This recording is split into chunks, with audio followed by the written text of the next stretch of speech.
Question दिया गया है find the angle between the lines whose direction cosines LMN satisfy the equation L plus M plus N equal to 0 and 2LMN and 2NL minus MN equal to 0।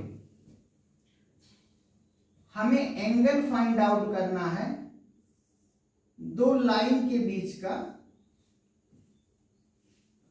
हम जानते हैं angle 3D में find out करने के लिए दो line के बीच का हमें उन लाइन का डायरेक्शन कोसाइन पता होना चाहिए। इस लाइन का हमें पता होना चाहिए एंगल फाइंड आउट करने के लिए L1, M1 और N1।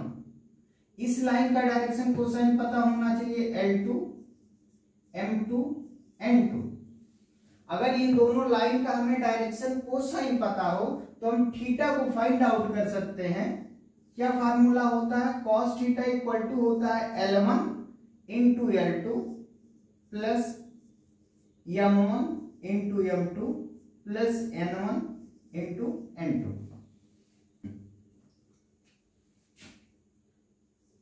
गिवन दैट क्या दिया गया? Direction cosine satisfy this equation L plus M plus N is equal to 0, say it is equation number 1। 2LM plus 2NL minus MN equal to 0, say it is equation number 2। यहां से n की value आप निकालें। n की value क्या हो जाएगी? Minus L minus M. इसमें पुटअप करें तो n एलिमिनेट हो जाएगा। Eliminating n from equation 1 and 2 we have क्या हो जाएगा? 2LM plus 2L। n की जगह क्या रखेंगे? Minus L minus M, minus L minus M minus M. N की जगह रखेंगे minus L minus M equal to 0। Simplify कर ले। 2LM minus 2L square minus 2LM plus ML plus M square equal to 0। ये देखें ये cancel out हो रहा है। R इसे हम लिख सकते हैं M square plus LM minus 2L square equal to 0। ये m में एक क्वाड्रेटिक इक्वेशन है। ये बिल्कुल इक्वेशन इसी टाइप का है जैसे हम लोग सॉल्व करते थे। x square plus 5x plus 6 equal to 0 suppose कहीं लिखा हुआ है तो हम क्या करते थे? इसका फैक्टर ऐसे ढूंढते हैं जिसका सम 5 हो और मल्टीप्लिकेशन प्लस 6 हो। यहां हमारे पास क्या है? माइनस 2L स्क्वायर है। हमें इसे दो ऐसे पार्ट में तोड़ना है जिनका सम L हो। मीन्स हम लिख सकते हैं यहाँ 2L और यहाँ L, जिनका सम कितना आ जाना चाहिए? Plus L। तो यहाँ हम माइनस यहाँ लेंगे। प्रोडक्ट कितना आ जाएगा? Minus 2L square. सम कितना आ जाएगा? Plus L।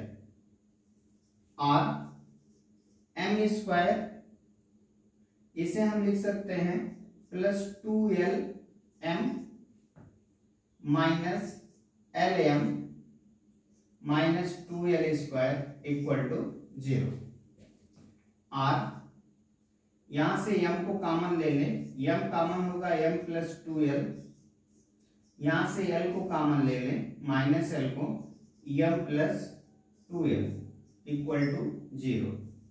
और m minus l into m plus 2L is equal to 0. So either this is 0 or this factor is 0.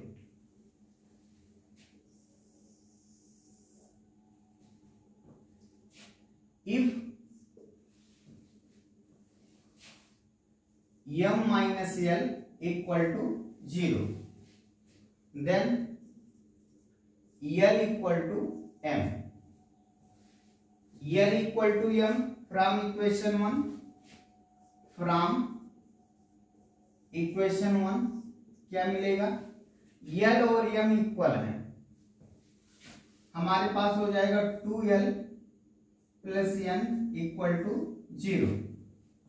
l equal to आ जाएगा minus n by 2.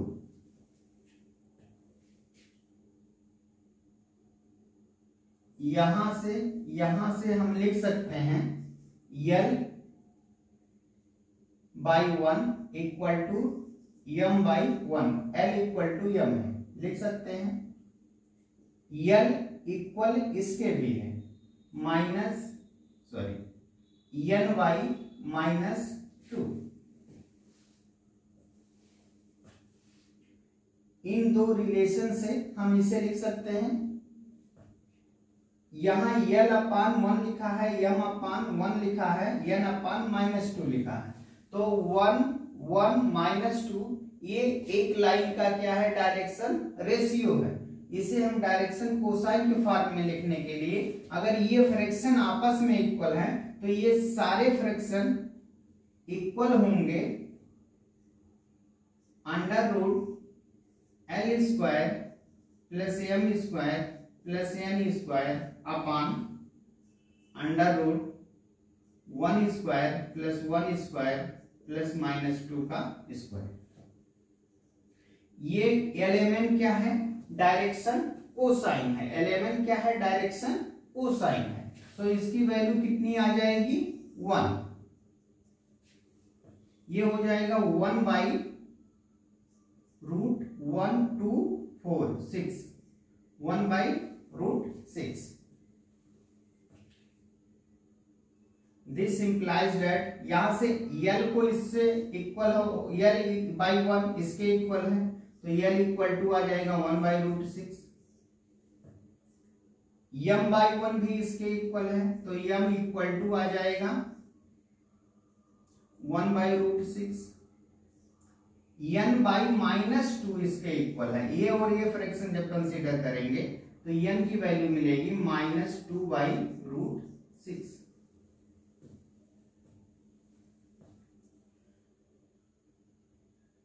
Therefore, direction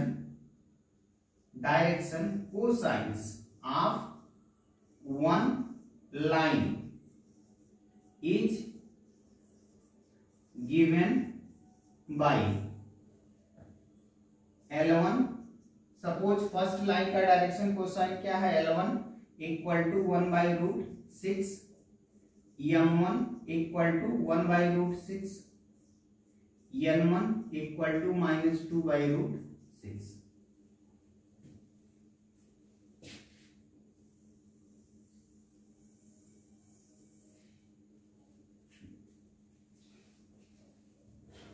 if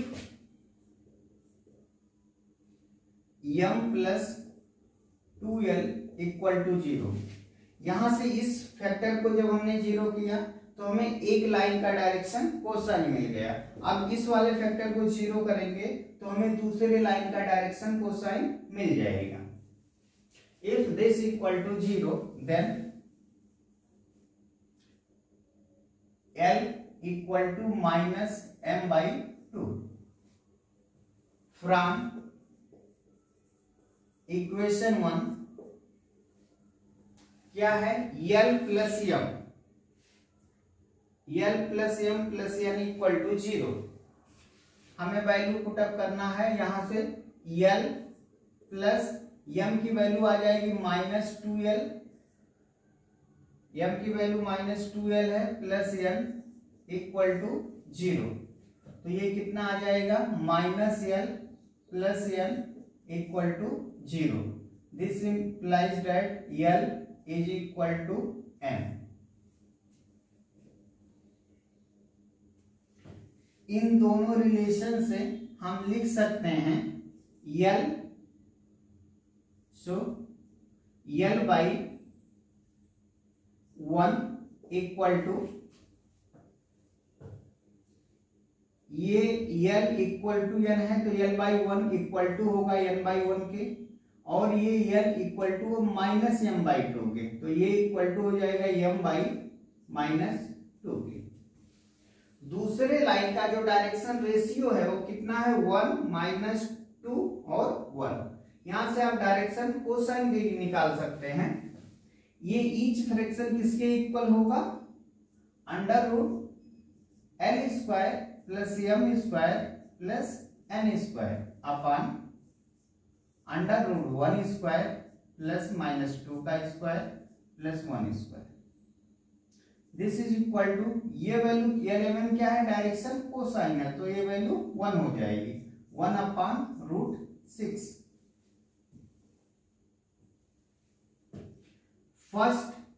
first fraction को आप ये last के साथ लें तो आपको मिल जाएगा यल इक्वल टू कितना मिलेगा 1/√6। सेकंड फ्रैक्शन को लास्ट के साथ लें तो आपको मिल जाएगा m इक्वल टू -2/√6। ऐसे ही ये लास्ट दोनों फ्रैक्शन को एक साथ लें तो आपको मिल जाएगा n equal to 1/√6। So direction cosines of secant line is given by L2 equal to 1/√6, M2 equal to -2/√6, N2 equal to 1/√6। अगर इनके बीच का एंगल थीटा है तो हम फार्मूला क्या यूज करेंगे, cos theta equal to this, cos theta equal to L1 into L2, कितना आ जाएगा L1 into L2 1/6 plus M1 into M2 -2/6, N1 into N2 ये भी आ जाएगा -2/6, कितना हो जाएगा ये -4 + 1 -3/6, ये हो जाएगा -½ आपको मिला है cos theta equal to -½ cos negative कहां होता है, यहां पर cos निगेटिव यहां होगा सेकंड क्वाड्रेंट में, तो आपको cos ½ कब होता है, 5/3 पर, यह cos 60 पर, 5/3 पर निगेटिव होता है, तो ये जो एंगल होगा हमारा cos थीटा ये इक्वल टू हो जाएगा cos π-π/3, ये एंगल होगा cos π-π/3, कितना हो जाएगा ये इंप्लाई करेगा theta equal to π-π/3 equal to 2π/3, theta equal to 2π/3 की मीनिंग क्या हो गई 120 डिग्री।